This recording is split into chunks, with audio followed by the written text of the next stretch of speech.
pick up their trailer, the chopper, run them down, grab those hostages, and bounce back across the border before anybody knows we were there. Let's screw with the TV people. Problem was the heat, man. The heat's killer. I remember at times John just sitting on the ground with his head in his hands.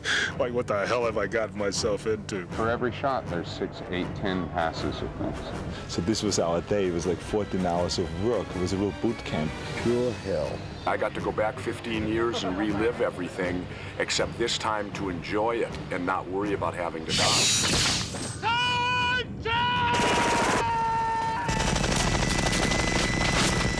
Shooting those many bullets coming through that gun, that power, it was an amazing experience. They don't put this in acting class.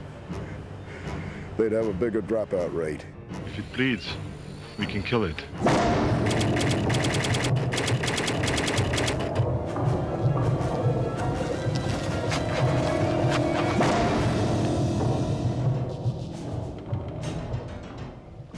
We had an idea about doing a story about a brotherhood of hunters who came from another planet to hunt all kinds of things, but we realized very quickly that wouldn't work very well, so we picked one hunter who was going to hunt the most dangerous species, which had to be man, and the most dangerous man was a combat soldier. It's one of those simple ideas that once someone has the idea, everyone else says, oh, why didn't we think of that? It was a spec script. Thomas Brothers, two first-time writers at the time, basically couldn't get anybody to read the script, didn't have an agent, slipped it under a door of an executive, Michael Levy, at Fox. Michael read the script, shared it with me and the rest of us. Larry Gordon was head of the studio at the time, bought the script, okayed the script going out to Arnold Schwarzenegger. I went and got John McTiernan involved in the process. I had seen his picture. We needed a fresh voice. And Larry Gordon invited Joel Silver to come on and produce it. Joel was the hands-on producer on set. To this day, he still maintains an almost overwhelming presence on the set. A lot of producers, they sort of sit back, they get a line producer, they serve as a sort of creative liaison between the studio and the film, but they don't get their hands dirty. Joel always has gotten his hands dirty by really getting into the muck of the film. Let's lock off this, get a hi-hat or something on that one. I was very happy when they offered it to me. I wanted to do an old-fashioned popcorn movie. And that's what this is. It's meant to be entertainment, and it comes at it from a direction that I had some experience in, which is out of suspense. John McTiernan is a really wonderful action director. He has an ability to take a script and infuse it with both a sense of energy but great storytelling. And so he's a really wonderful storyteller, which is really what you want in a director. John McTiernan has a tremendous ability to visualize the film in his head and just go get that film, not waste any time, not bullshit around. John McTiernan is an actor's director. It's not just some, director who's just trying to make pretty pictures. He has a motivation for why this particular scene should be this way and what your character's motivation should be. He's very sure of himself. You guys are all around. I'm going to have to be careful the next couple days, aren't I?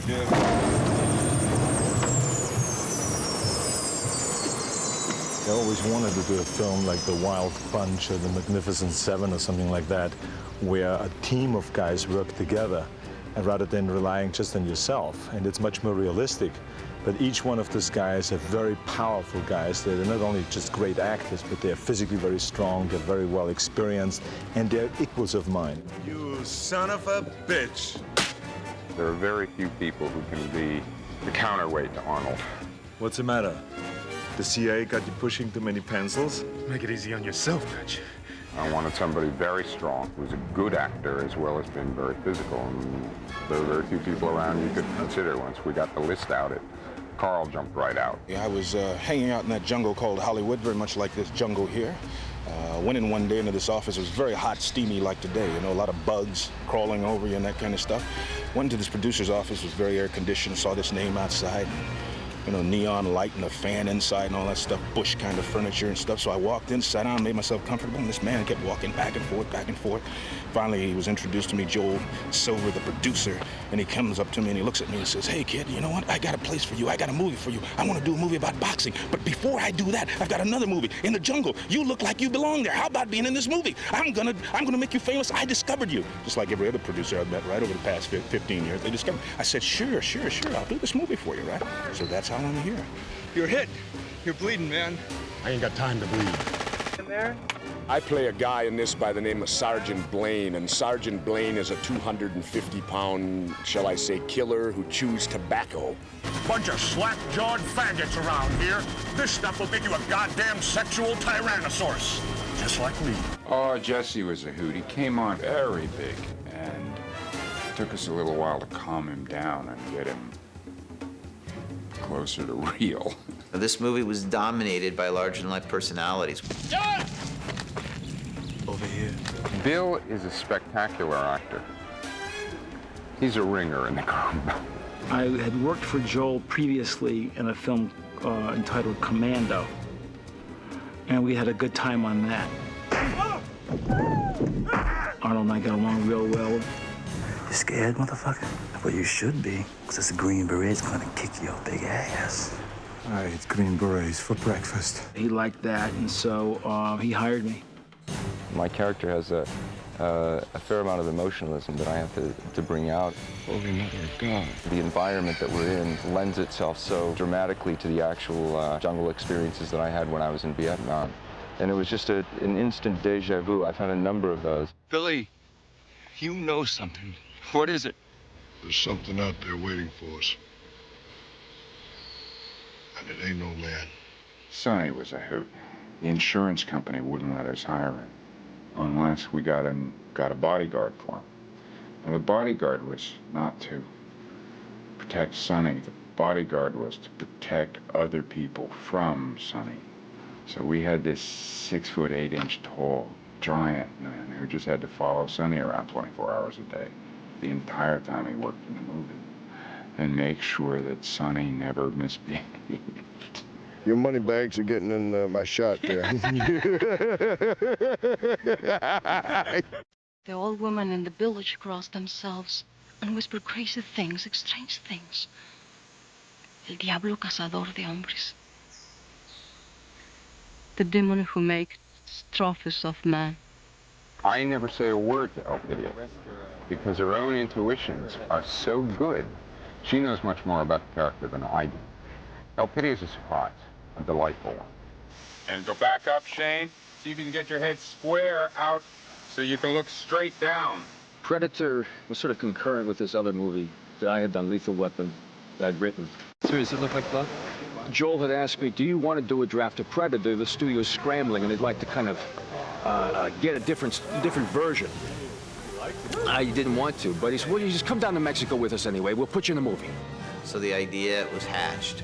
We'll hire him as an actor, and when he's there, stuck in Mexico, we'll give him the script and we'll make him rewrite it. So you cooked up a story and dropped the 6 of us in a meat grinder. I did nothing on the script. It turns out what the studio did, as they always do, is they took the original draft and just shot that. They go all the way around the circle. They get 7 different writers to do a version, and then they'll go back to the original draft. Well, all the way through this, I was stealing a Robert Altman technique of, if you can get actors who can bring something to the table, and then turn them loose. I keep my mouth shut about it, but I actually came from theater. So I like actors. Studio executives think that what they want was guys who love cars and guns and stuff like that. We've got to get a guy who loves cars and guns to do an, quote, action movie. So I would sort of hide the fact that I maybe ever knew anything about actors or that I liked them or anything like that. Cars and guns, love cars. It was one thing that John McTiernan was real on target with in regards to bringing us down here a week prior, and it helped out immensely. We brought in a military trainer with them. Oh, we had Gary Adolph Goldman. I nicknamed him Adolf. It was a typical training for the way that Army soldiers move in the jungle, the way they deliver hand signals to one another. Joel said, hey, Bill, how'd you like to go down and spend 8 weeks in Puerto Vallarta? And we thought, oh, this will be cool. We'll go learn to be like soldiers, kind of move like soldiers. Actually, it was kind of miserable and awful, and I got bee stung, and I got this and that. So their rehearsal period was, see you guys, you report to the truck in the morning, we're driving you 20 miles out, and you walk back. Gary really, in my mind, made a lot of things work that weren't in script necessarily, but we had a real feeling and a sense of camaraderie and what we were after, and also a sense of the how to do. You know, with a really realistic selection of guns and a really good weapons advisor and a good military advisor, you know, it lent an additional sense of realism. We had to take in 1 week and teach these guys how to make themselves look like combat veteran special forces soldiers. Jesse was a Navy SEAL. He didn't need the training. He cakewalked through the training because he's such a tough guy, you know. I'll put it this way, I wouldn't want to go in real with these guys, but I'll definitely do a film with them. I know Jesse voiced that opinion a couple of times. I don't agree with that. First morning I was there, Arnold says, hey, we're gonna go to the gym and work out. There was a subtle sort of competition, I think. Get up at 4 in the morning because you want that pump, but you don't want the other guys to see you getting that pump, because when you walk onto the set, you know, and you look that good, it's got to be natural. You can't work out that hard. You know, nobody does. God just blessed you, you know. And so at 5:30 in the morning, Arnold's knocking on my door going, get up, we're going down to work out. And they would run for an hour and a half. Just run the hills of Puerto Vallarta. So I get up, go downstairs with them to work out, and they proceed to torture me. They work out for another 20, 30 minutes. They eat breakfast and get on the bus and go up into the interior. Arnold's going, more reps, more. You know what I mean? He goes, what are you, a wussy? Pick up that weight.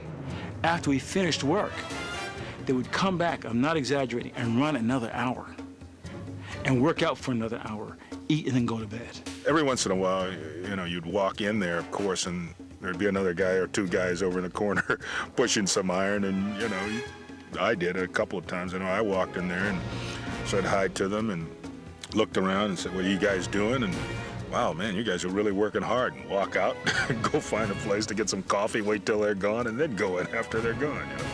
Give nothing away. Give nothing away.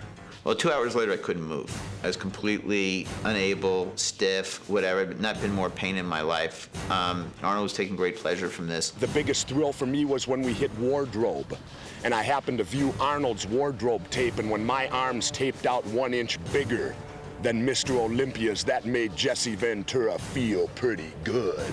Well, I'm very happy about that, because then my joke worked. Because I told the wardrobe department they should tell him that, so I can bet him a bottle of champagne afterwards when he comes to the gym. He came to the gym 2 days later and he says, you know something, Arnold? We should measure our arms. Who has bigger arms? I said, of course we should. I said, let's bet a bottle of champagne. He says, of course we should. And then we measured it and my arm was 3 inches bigger than his. What the fuck? And he lost a bottle of champagne. So, I mean, you know, the psychout trips, they work on everybody, on bodybuilders and also on wrestlers. It was good. Seen some badass bush before, man, but nothing like this. I hear ya. This shit's something. Makes Cambodia look like Kansas. Well, in an action movie, geography is tremendously important.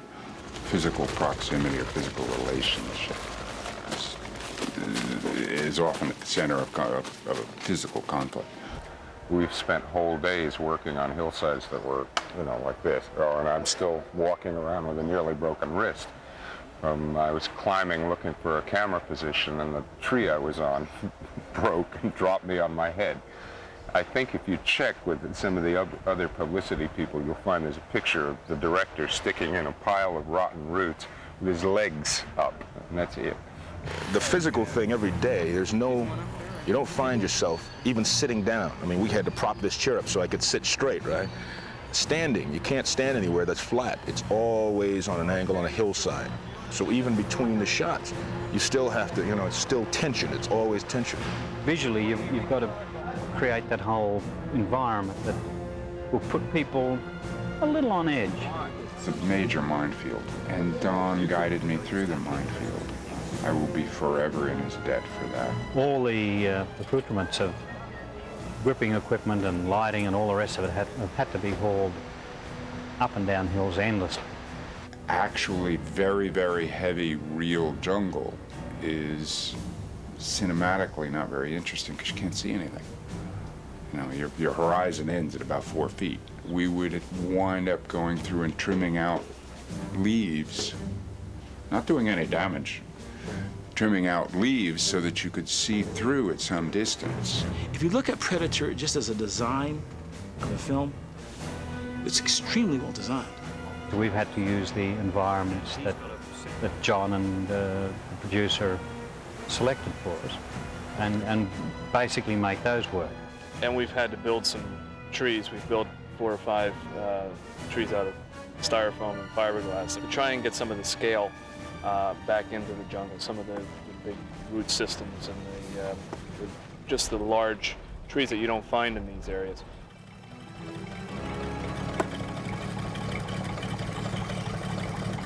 Shooting the raid on the guerrilla encampment was a long, meticulous process. It's just so brilliantly done. I mean, that was one of the classic action scenes, one of the first and one of the big action scenes. We killed one of the hostages. We move. Mac, Blaine, the nest. Billy, Pancho, the guard, Hawkins, Dillon, back up. As soon as they're set, I hit the field up. Yeah, the challenge for me was conceptually, as far as the scope of the stunts, to what magnitude. Every stunt's been done, every application has been done. To me, it was come up with something new.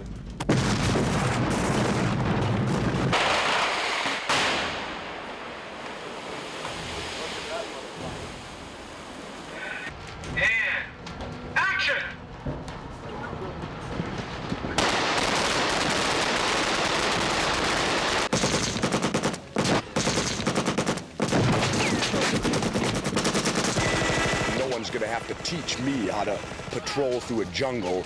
Nobody's gonna have to teach me how to take a sentry out, and nobody's gonna have to teach me how to fire the most awesome weapon, handheld, the world has ever seen. Jesse had that huge Gatling gun, which makes so very little sense. I think it fires somewhere around the range of 3 to 5,000 rounds a minute. When this thing went, it was like the people were all set with their cameras, but no one took a picture because it was like, and they all just stood there. The cameras came down, the mouths dropped open. It was like everyone just. And that's the cut. Put him out. Sergeant. Sergeant. Who get us today? I don't know. I only saw one of them camouflaged.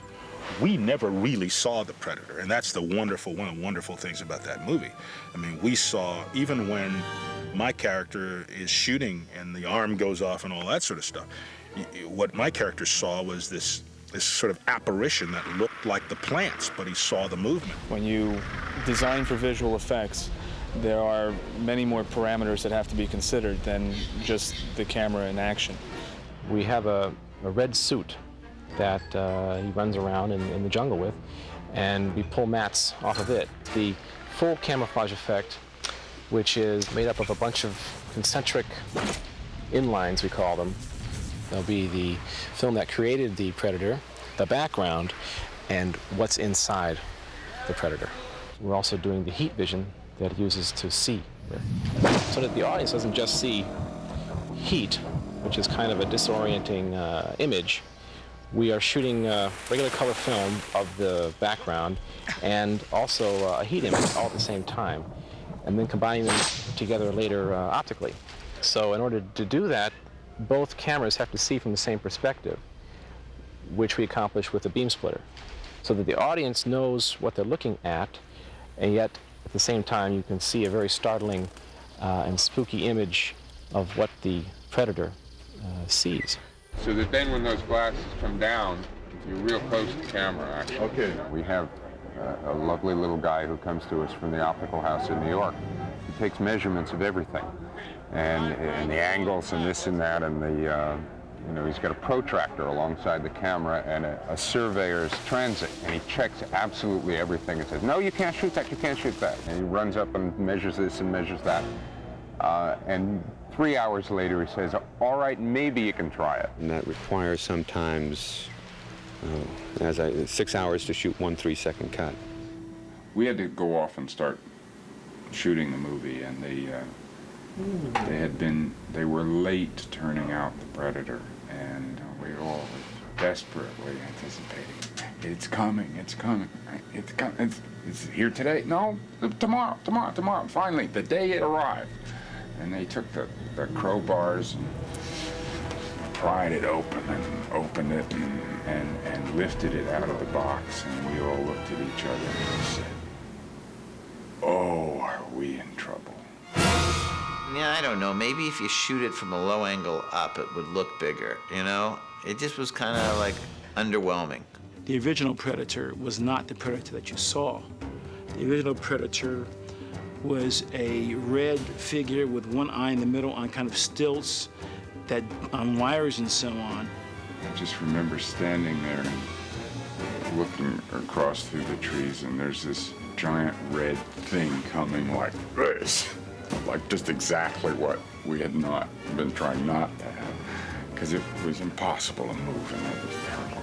I shot a shot, 2 shots with the damn thing, and just sent it back to the studio saying, "You really don't want us to continue with this, do you?" And they looked at it and said, "Nope, wait, stop." We knew the production was going to have to shut down when we ran out of money. And it was one of those fortunate things that Larry Gordon was on board as a producer, because he was there to protect the financial integrity of the picture. In other words, he was there to beat somebody up to get us more money, which wasn't going to happen for a period of time because it needed Leonard Goldberg to come, and he took over the studio. He followed Larry in. He saw the movie and saw the potential of the movie, saw an hour of the movie, and okayed the funds to finish the picture. A break in shooting like that is actually a tremendous luxury. It's wonderful. Woody Allen now does it as part of his production process. He shoots most of the movie and then goes and edits it. And then he goes and finishes, but also reshoots the things that, now that he's had a chance to work with it in the cutting room to see what he can do better and to adjust it. And what I wanted to do was put the movie together first and then go back. It's by no means a calamity. It's actually it's an advantage. It gave us an opportunity to see the picture. And, you know, I think that really affected the end of the movie because I think it was made bigger and more exciting and spectacular. And it's always great to be able to shoot the third act of a movie, knowing what the strengths and weaknesses of the first 2 acts are. And then we went to Stan Winston. It was wonderful. You're probably wondering why we brought you here today. Basically, what we're doing is making monsters. That's what we do, and we do it well. Stan had just done this before, and he knew how to go about it, and it was just a very different experience working with it. Joel Silver contacted me, and then I met with John McTiernan, and if I recollect, I believe it was Arnold that recommended that they contact me because, of course, Arnold and I had worked together on The Terminator and have remained very close friends ever since. What the hell are you? The creature design evolved given the springboard of the Rastafarian warrior that I had seen the drawing of that Joel had on an airplane flying to Japan with Jim Cameron sitting next to me. And while I was on this airplane flight to Japan, I was sketching concepts for The Predator. Jim Cameron looked over to me and says, "You know, I always wanted to see something with mandibles." And I went, "Oh, really? Well, so what?" I think Stan Winston gave The Predator a great look. He came up with that unique hair design, came up with those jowls. He really created an indelible monster. He was going to be a warrior and a humanoid, muscled out warrior. And guys in the studio had known of Kevin Peter Hall and was just finishing suit work on Harry and the Hendersons at the exact same time. And I believe Kevin was somewhere on the 7-foot range. Immediately the concept became, let's get Kevin, who can in fact work in a suit, who is an actor, who can create a performance, can create a character. And here's a guy who is huge. And next to Arnold would make Arnold look like a peanut. I saw them go by with this big mattress. They were in the Kevin's room. So he could have 2 big queen-size beds, and he just slept across both of them because he was so big. And he wasn't just some big guy in costume. I mean, the way he moved and the menace and the way he took things off, you know. I just thought he was totally brilliant. The design of this Predator is really wonderful, and the concept of the character and the hunting down Arnold is fun. So there's already the incentive to get into it because, you know, you're going to be going after Arnold Schwarzenegger. But on top of all of that, there's creating a personality that the audience can relate to, you know, because without it, then it's just something from somewhere else. Whereas this is a real conflict, and it's real important in this movie that the audience get a sense of who Arnold is and a sense of this evil force that is chasing him down. Because he suffered so long in the damn suit, I had to make sure that he got his face actually on screen. What the? I've always wanted to play a heavy, and this is an excellent heavy. It kills for pleasure. He was skinned alive! It hunts for sport. It's killing us one at a time. But this time, if it bleeds, we can kill it. It's picked the wrong man to hunt. Arnold Schwarzenegger, Predator. Rated R, now playing in theaters everywhere. I saw it in the theater in Westwood opening night premiere, and it was like people were cheering. People loved the movie, and it did really well, and it had a really big opening night. It was the #1 film that weekend. My mother walked out. Now, and it's funny, my mother didn't walk out during all the pussy jokes. You know, she was not offended, but she couldn't. When my character ran into the jungle and she knew that I was about to get killed, she couldn't watch, she had to leave. I believe the original budget of the movie was $18 million. When you look back, it's not a lot of money because an action movie today, if you can do it for $50 million, you've done a great job. The official tab on this movie is that it has lost more than its original cost. Well, I gotta be honest. I got a net points check about 2 weeks ago from the studio on the movie, so it seemingly has broke even. We had no idea that the film would be so well remembered 15 years later. To this day, all the things I've ever done, people talk about. Just today, I was talking to some guys, and one of the business guys was talking about. He had met me. He says, "Predator." I mean, the first thing he said. I mean, he doesn't say Bill Duke. He says Predator. The strength of those characters is what draws us back. There's something about the characters that resonate for us. And, you know, 15 years later, I guess those characters still resonate for a lot of people. I don't think the idea is dead even. They did a sequel, of course. You still see Predator t-shirts. It's a classic. It set a standard.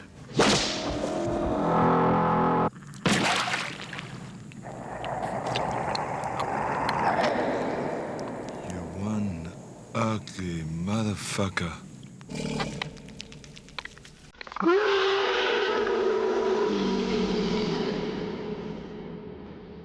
You're one ugly motherfucker. You're one ugly motherfucker. See, you can't do it because you have to do it with the accent.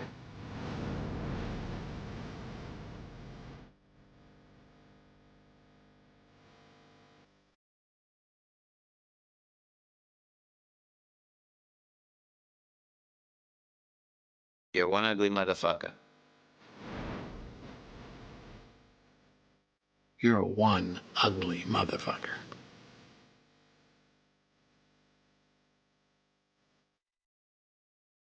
You're one...